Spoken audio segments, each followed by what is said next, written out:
Welcome back, everybody, to the Skift Travel Podcast. I'm Skift's editor-in-chief, Sarah Kopit, joined as always by Skift's head of research, Seth Orko. Hey, Seth.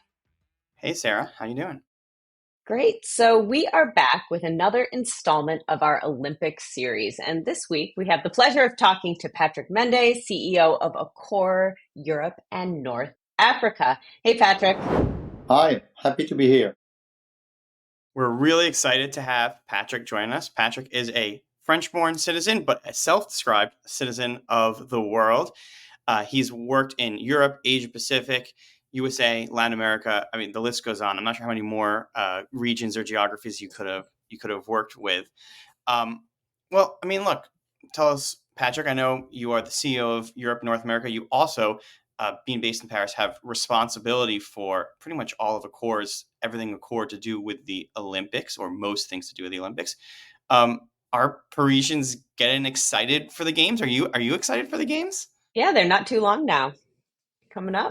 7 days. So I don't know when you're going to when you podcast this podcast, but literally today we are 7 days before the Olympic ceremony. So it's yes, we are very excited. I think we're going to air the day before. I think by the time you, the listener, are listening to this, the Olympics will be momentarily. So yes, clearly, well, personally, I'll start with me, I shouldn't, but highly excited. This is my third games.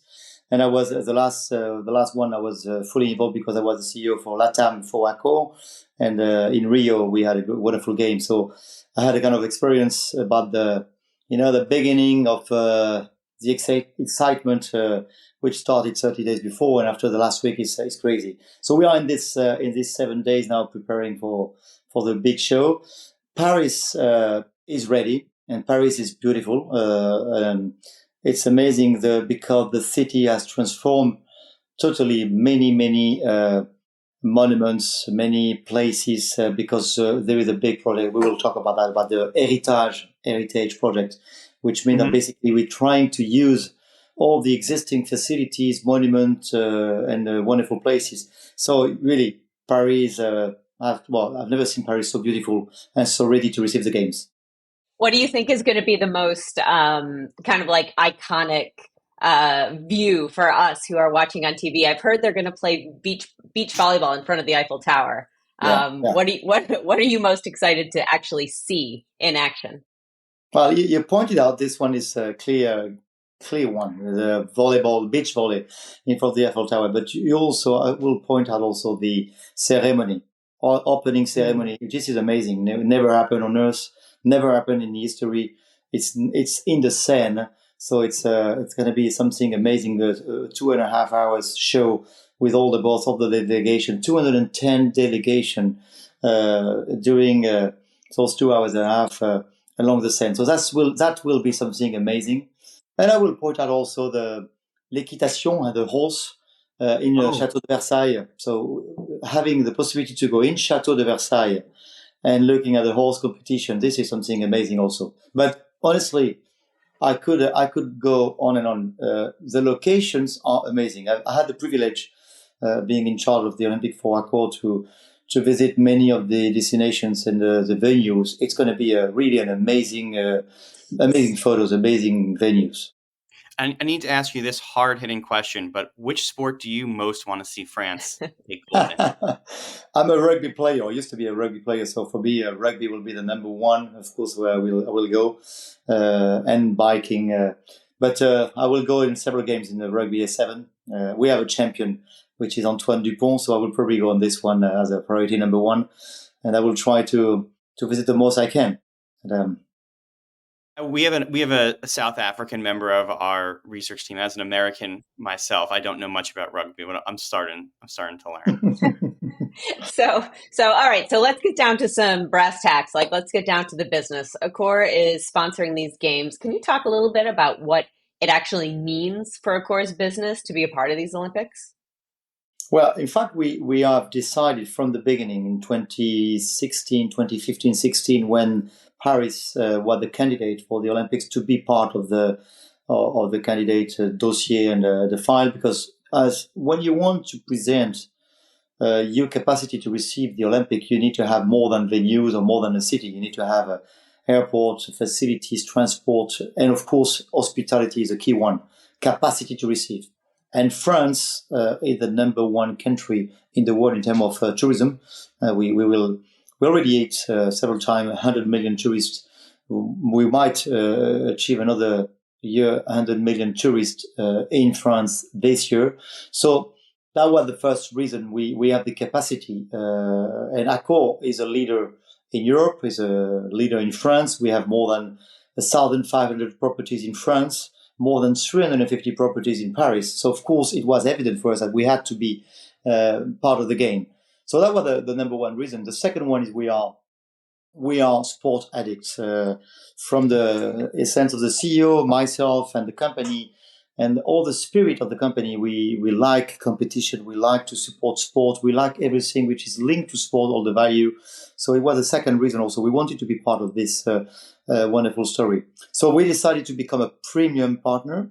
This was about, we upgraded our partnership a few months ago, becoming premium. And I will say it's three things. It means three things. First, we manage the villages, and we will go in detail on what does that mean. But we are basically managing the athlete village and the media village.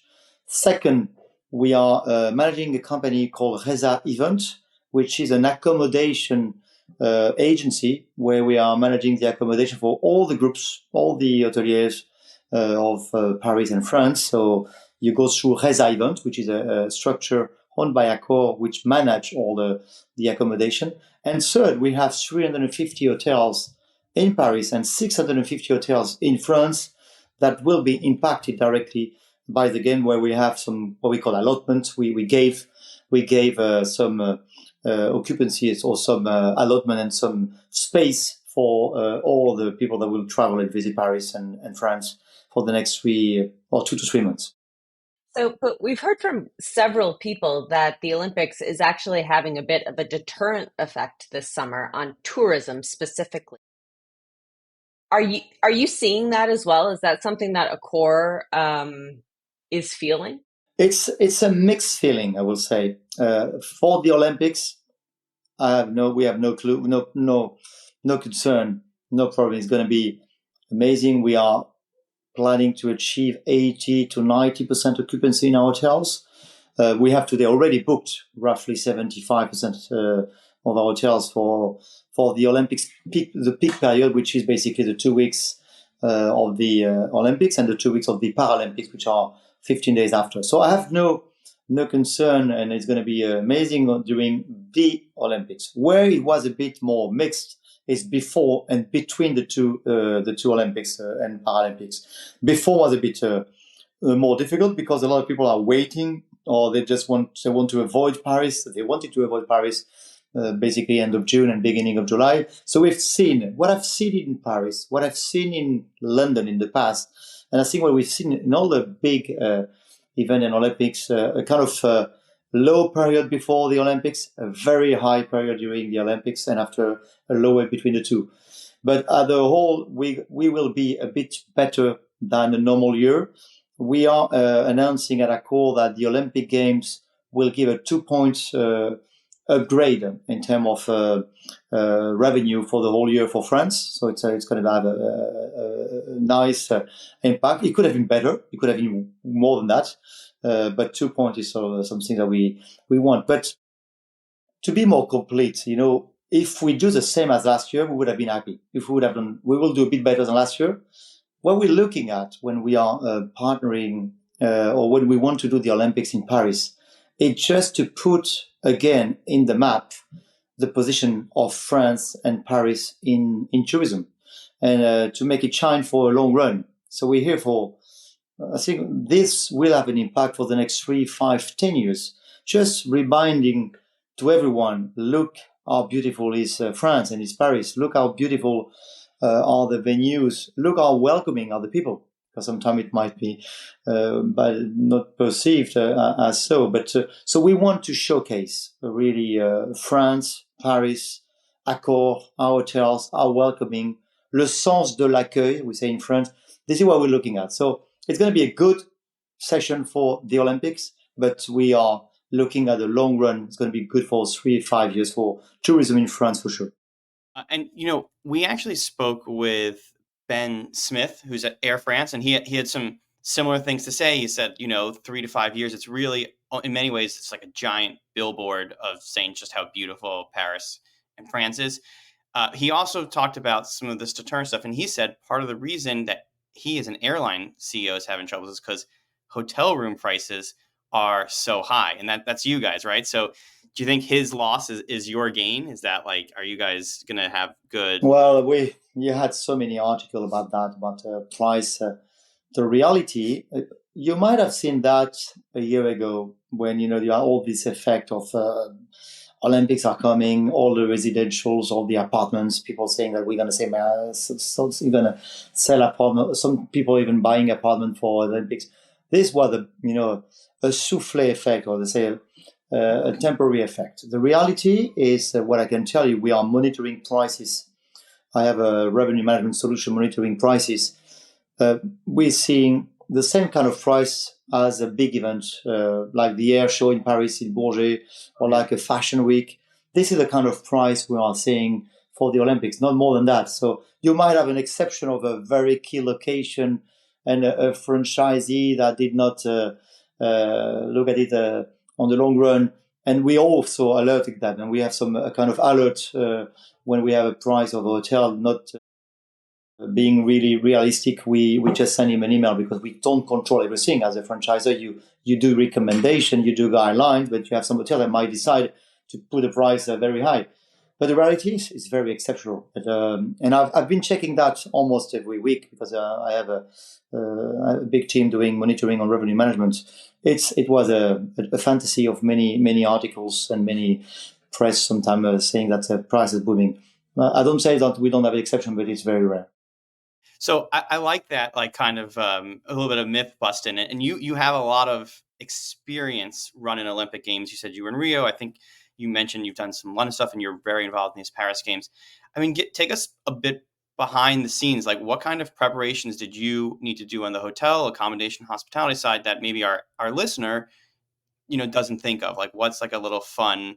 Give us some insight into what goes on behind the scenes to make Accor hotels. Well, Olympic, I can right? tell you, it might be fun, but for the moment, it's more pain than fun because it's a lot of organization.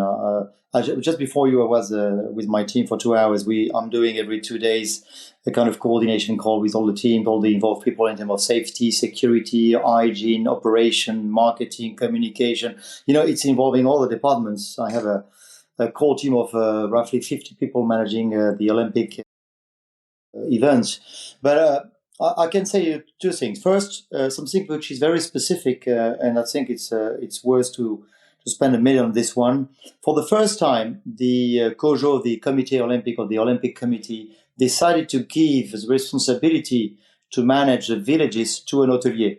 It never happened before, which means that we are, Accor, managing the 2 villages which have been built on purpose. It's important. They've built 91 towers, new buildings. And these are linked to the project Heritage, which means that all these buildings are being sold to B2C and to clients, normal clients that will buy those apartments. So it's not a temporary construction. They started that 6 years ago. So we have 91 towers that have been built, apartments, normal apartments, some with 2 bedrooms, some with 3 bedrooms. And they gave us this village number 1, which is the athlete village, with 15,000 rooms to operate. So we had to recruit roughly 800 people, 700 people to do the welcoming, the check-in, sometimes the breakfast for the media village, the cleaning, of course, of the rooms. So we're doing that. So it's Accor staff managing that. So it's like opening of 150 hotels for 6 months. And after you reclose the hotels 6 months after. We open on the 2nd of April and we will close in end of September. So can you imagine as an hotelier to open 150 to 200 hotels at the same time? We're talking about 15,000 rooms just for the athlete village. So this is the number one thing that is worth to explain. And you have all that can happen in an opening. Yesterday we had 3,000 arrivals. And Monday and Tuesday, so 3 days before the Olympic, we have 10,000 arrivals the same day. I thought the check-in lines at my most recent resort stay were long. That's going to be tough. That's got to be tough. I can tell you, 10,000 arrivals from 210 countries. Athletes, all stressed because they have all VIP guests. Yeah, they are always a lot of requests, very lots of different. So this is the first thing we had to do, is to prepare our staff, to recruit the right staff, to prepare the excitement, to control the excitement of our staff, of our artists. And we use that for all our hotels. What we did for the hotels, we use it for the Olympic Village and the Media Village, and vice versa, what we did. So trainings, how to receive those community, how to connect with Chinese, Japanese, Middle East, Israel, and all the specificity of the, because you have a concentration in 20 or in 15 days twice of what's happening in the world, with all good and all bad happening in the world. So lots of training with our staff, and I can tell you, for the moment we are ready. They are all very excited, but it's a big preparation. So it's not fun. It's excitement, but it's a lot of preparation and organization to be ready for this kind of moment. Will you take that staff and put them into your hotels after the Olympics? Yeah, most of them, yes. It has been easier than expected because I had to recruit a specific staff for this, because it's a 6 months duration. And I thought it would have been very difficult to recruit people. And the fact of having Accor behind, we are, I don't want to seem arrogant, but we have a good image as an employer and as a company, very diverse brands. We have a lot of different brands in our 5,500 hotels. So, of course, it's attracting a lot of talents. But we have different, it was funny. That was fun. We did about 30 sessions of recruitment in our HQ in Paris, each session of 25 people. And collective sessions, and we had people from retired people wanted to leave the adventure for a week, for 2 weeks or a month or 6 months. We had people that decided to stop their job for 6 months, kind of I leave my actual job as a banker or as a whatever, and I want to leave the experience of the Olympics. We had some athletes that want to live in hospitality, students, hoteliers, so a very mixed population of people that want to leave these 6 months of adventure. I know that the world can be kind of a cynical place a lot of the time, but that doesn't surprise me at all. I love the Olympics. Like, I'm a sucker for all of that. It doesn't surprise me at all that you've had that sort of reaction from individuals wanting to be a part of the Olympic Games. Stick around. We'll be back with more of our interview with Patrick Mendes after the break.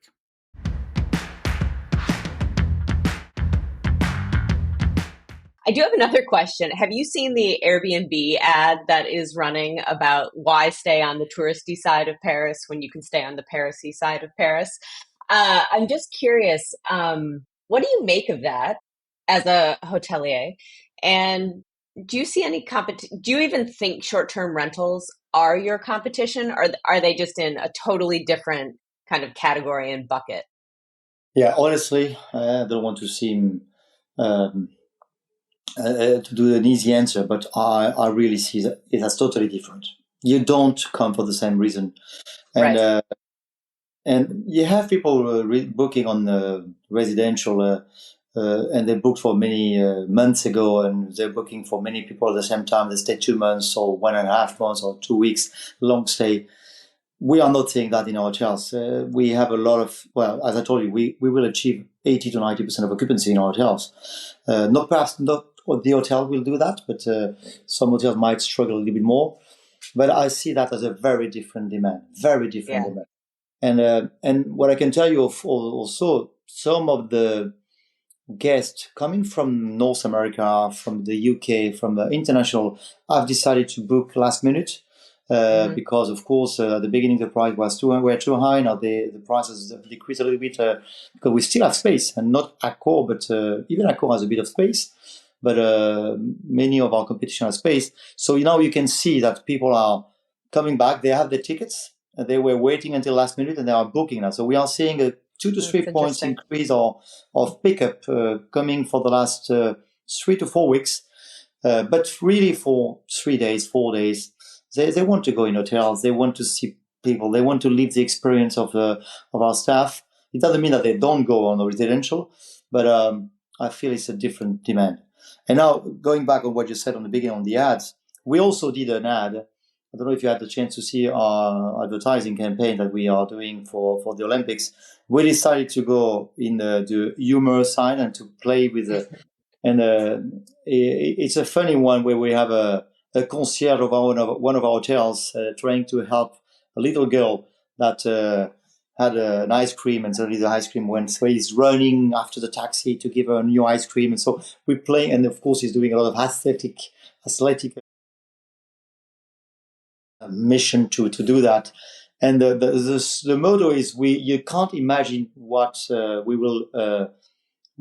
will leave with Accor on top of the Olympics. And basically we want to make sure that when you will come to Paris and you will stay a week, yes, you will see athleticism, you will see beach volley in Tour Eiffel.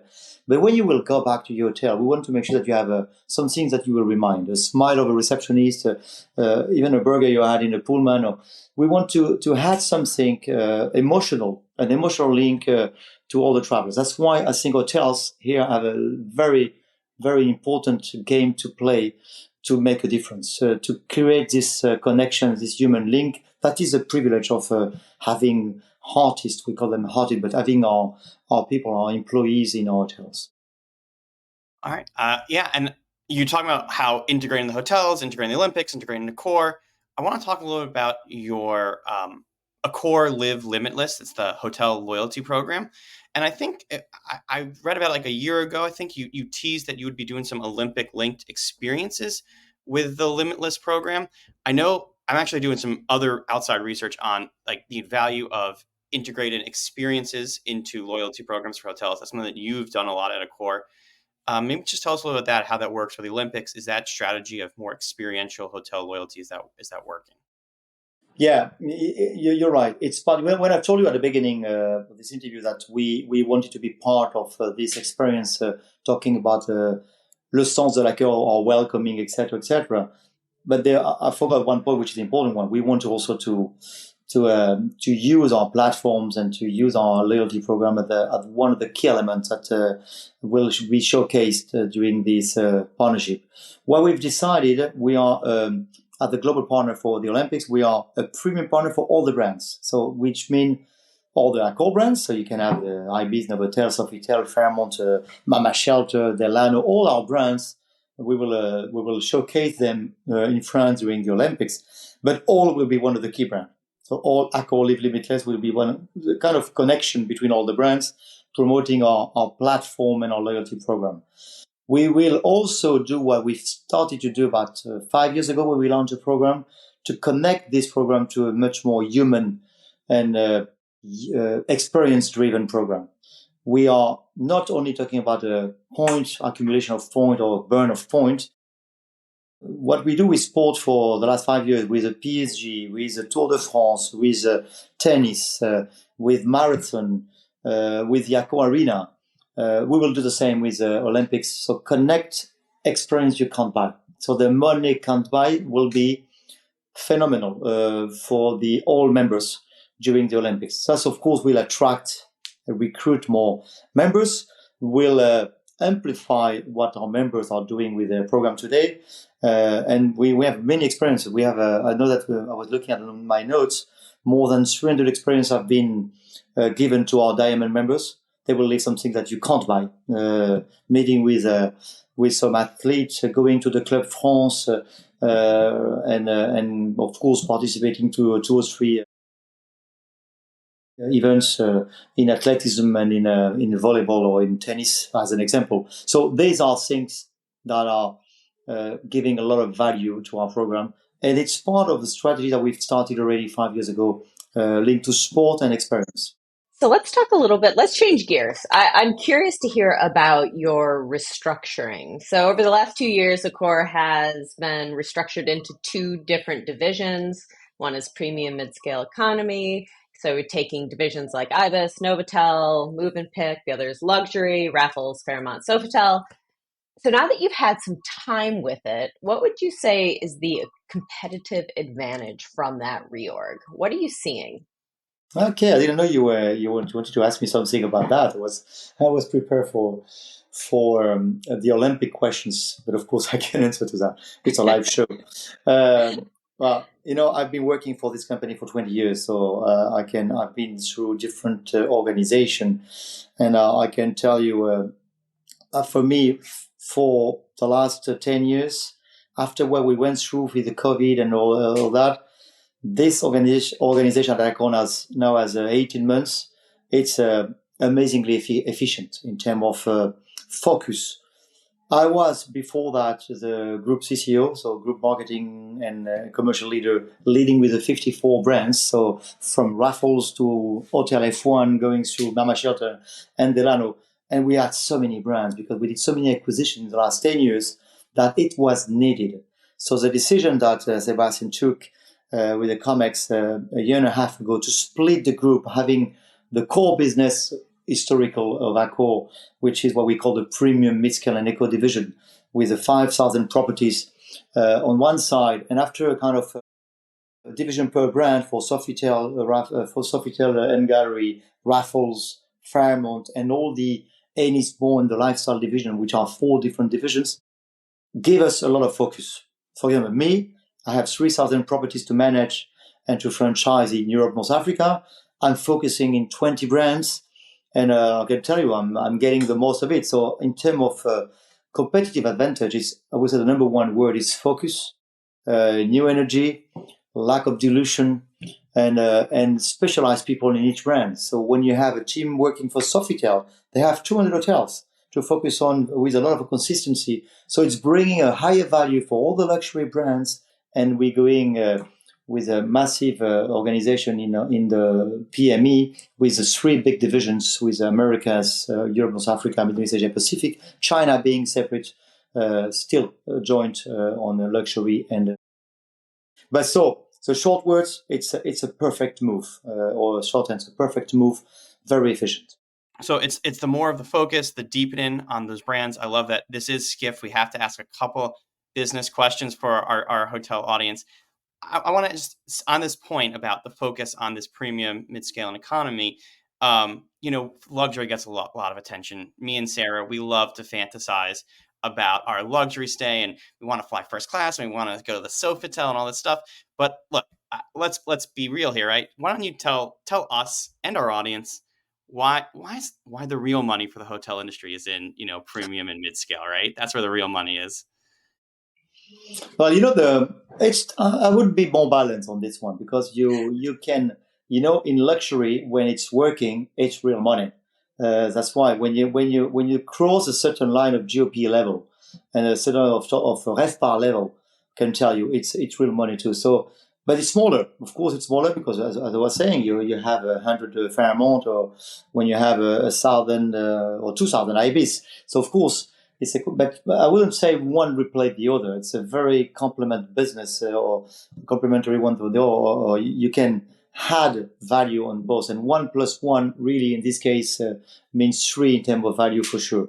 What I can tell you on the premium mid-scale and eco, I've been amazed. I'm coming from the luxury world and from the lifestyle and the premium world, and I've decided to accept the mission on the premium mid-scale and eco, because I think there is a lot of space to grow in terms of brand size, development.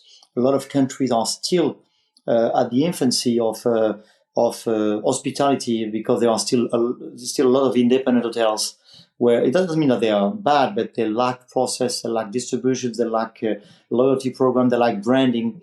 So I see a lot of space for growth in the premium mid-scale and eco. So what we did with Jean-Jacques Morin, which is now the head of this division, we focused first on the brands. What are the key brands on the premium mid-scale and eco, the Pullman, the Novotel, the Ibis, the Ibis-Star, the Mercure, and redesign and re-precise what are the DNA of those brands, and what can we change to turn them sexy, attractive, experience-driven, And it's amazing. When you go in hotels now, when you give space or you give freedom to the GMs and to the creativity, we are opening some IBCs that are really, really the best hotel in town in secondary destination.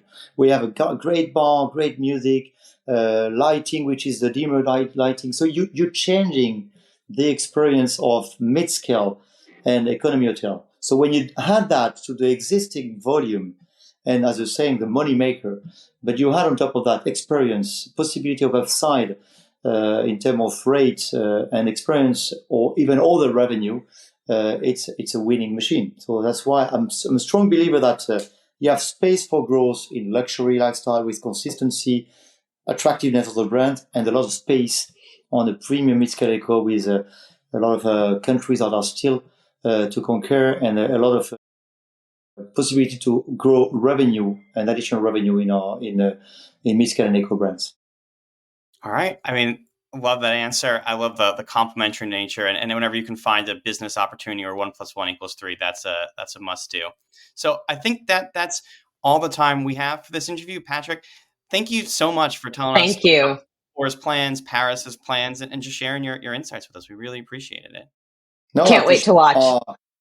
No, thanks a Yeah. lot. I just will give you a last message. Come to Paris, and just if you have people telling you, "Oh, don't go because it's going to be a mess," it's going to be. I'm in Paris now. I can tell you, it's very well organized. It's very attractive. It's beautiful. It's sunny. It's going to be fun. So come to Paris and stimulate your readers or your listeners or your viewers to come to Paris, because you still have space and we still have tickets. And watch Paris win the rugby gold, right? Yes. All right. Thank you, Patrick. Appreciate it. Thanks a lot. Goodbye. Thank you. Well, that's a wrap on our conversation with Patrick of Accor, talking about the Olympics and what it means for hotels in Paris. By the way, this was part 2 of our series on what the Olympic Games mean for the travel industry. Part 1 was airline focus. We spoke with Ben Smith, the CEO of Air France-KLM. They are also a major sponsor of the Olympic Games, also obviously headquartered in Paris. And that was another really fun conversation. It's available now to check out if you're interested. We're going to have a conclude in part 3 where we have Greg Klassen. He's the managing director of Skift Advisory. He's going to join us to talk about the destination side of things. So we've covered airlines, we've covered hotels, but what about the cities themselves? How do they plan for and benefit from an Olympics Games? That's going to be a really interesting conversation, and I hope you'll join us for it. By the way, if you want to give us feedback or have us answer your questions about the travel industry, about the Olympics, about anything in particular live on this podcast, our email inbox is podcast@skift.com. Please drop us a line. Let us know what question of yours we can answer on the air, what questions you have for us. Anyways, hope you're enjoying this series. I hope you're enjoying the podcast overall. Speak to you soon. Thank you for listening to the Skift Travel Podcast. Wherever you're listening, please make sure to subscribe. If you like what you're hearing, rate us 5 stars or leave us a positive review. It really helps get the word out about us, our podcast, and make sure that we can still continue to bring it to you free of charge every week. If you're watching on YouTube, be sure to like and subscribe. And don't forget to hit that notification bell as well. That way you'll know every time we have a new episode.